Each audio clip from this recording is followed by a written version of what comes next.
দিদি একটা মানুষের মনের মধ্যে চিন্তা শুরু হয়েছে, একটা ভয়ের দুশ্চিন্তার কারণ হয়ে দাঁড়িয়েছে, কারণ কোভিড আমরা দেখেছিলাম গত প্রায় 3 বছরের কাছাকাছি সময় ধরে ছিল এবং আতঙ্কের সৃষ্টি, মানুষের মৃত্যু মিছিল আমরা দেখেছি।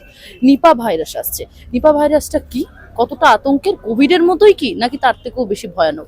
দেখুন, যেটা আমি বলতে চাই, নিপা ভাইরাস তখনই কিন্তু ছড়াবে যখন হচ্ছে আপনি বাদুড়ের লালা কিংবা তার যে মলমূত্র তার সংক্রমণ, এবং মানুষ থেকে মানুষের মধ্যে কি করে ছড়াতে পারে, মানুষের মধ্যে মানুষের তখনই ছড়াতে পারে যদি কোনো পেশেন্ট, তার যদি নিপা ভাইরাস পজিটিভ হয়, তার বাড়ির লোকের এবং তার যে কেয়ার গিভাররা, তার যে সেবা শুশ্রূষা করছে, তার নিপা ভাইরাস হওয়ার সম্ভাবনা, মানে আমি বলতে চাইছি টাচে হবে। কিন্তু কোভিডের সময় কি ছিল, কোভিডের সময় ছিল ওটা হচ্ছে অ্যারোজল, মানে নিপা হচ্ছে মেনলি ড্রপলেট, যখন টাচ মানে যখন সেটা সারফেসে থাকছে সেখান থেকে আমরা এই ইনফেকশনটা ছড়াচ্ছে। কিভাবে ছড়াচ্ছে? মানুষের হাঁচি, কাশি, থুতু, লালা এগুলো দিয়ে।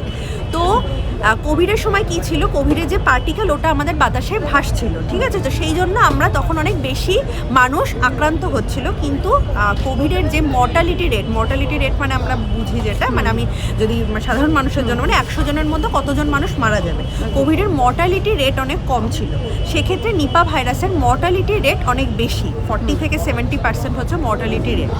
তো সেক্ষেত্রে আমাদের অবশ্যই সতর্ক থাকতে হবে। আমি যেটা বারবার বলবো যে কোনো ফল না ধুয়ে খাওয়া যাবে না। তারপর এখন যেহেতু শীতকালে সবার একটা টেন্ডেন্সি থাকে গাছ থেকে পেরে খেজুরের রস খেয়ে নিলাম, না, কোনো রকম শুদ্ধিকরণ ছাড়া ওরকম খেজুরের রস খাওয়া যাবে না। কিন্তু খেজুরের গুড় কিন্তু বলছি না, খেজুরের গুড় ইজ ডিফারেন্ট। খেজুরের গুড়ে কিন্তু অলরেডি ওই জালটা হচ্ছে, জালের জন্য ওটা কোনো ভাইরাসের বেঁচে থাকবে না, যে হিটটা প্রডিউস হয়।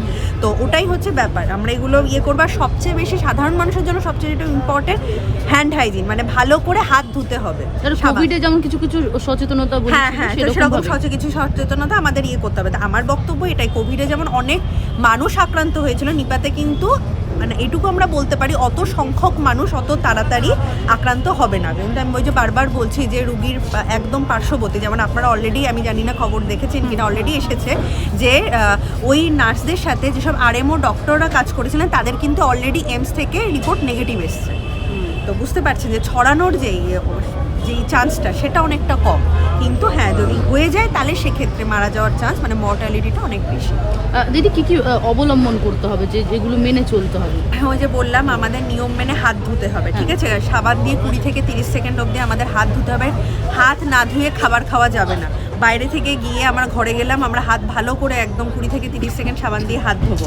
বাইরে থাকলেও আমরা চেষ্টা করবো একটু পরপর মানে তাও মোটামুটি আধ ঘন্টার ইন্টারভ্যালে হাত ভালো করে স্যানিটাইজ করতে।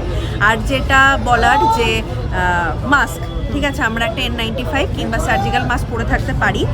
এবার দেখুন, এখানে আবার আছে, যদি আপনার ডিরেক্ট রোগীর থুতু বা কোনো একটা সিক্রেশন আসে তাহলেই আপনি আক্রান্ত হবেন। কিন্তু আমি কেন এখানে মাস্ক বলছি, কারণ আপনি জানেন না যে ওই পেশেন্ট এখন অনেক জায়গায় গেছে, সেই জন্য সেগুলো হলেও হতে পারে। তাছাড়া আমাদের যে একিউআর অবস্থা, একটা মাস্ক আমাদের অন্যান্য রোগ থেকেও আর কি করে বুঝবো যে নিপা ভাইরাস হয়েছে, মানে কি সিমটম আসবে?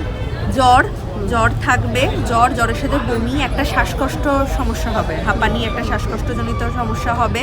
তারপরে মাথা ঘোরা, আপনার মনে হবে একটা খিচুনি মতন হবে, ঠিক আছে, খিচুনি হবে। তো এগুলো যদি হয়, স্পেশালি যদি অনেক রকম খিচুনি, মাথা ঘোরা, আপনি ভুলে যাচ্ছেন, আপনি বুঝতে মানে আপনার কোনো মানে আপনার আর পার্শ্ববর্তী কোনো মানুষ যদি বুঝতে পারছে সে কোথায় আছে, কি করছে, এবং তার সাথে খুব জ্বর, অনেক দিন ধরে জ্বর, যদি এরকম পরিস্থিতি হয় তাহলে আমি বলবো নিকটবর্তী হসপিটালে যোগাযোগ করাটা খুব জরুরি।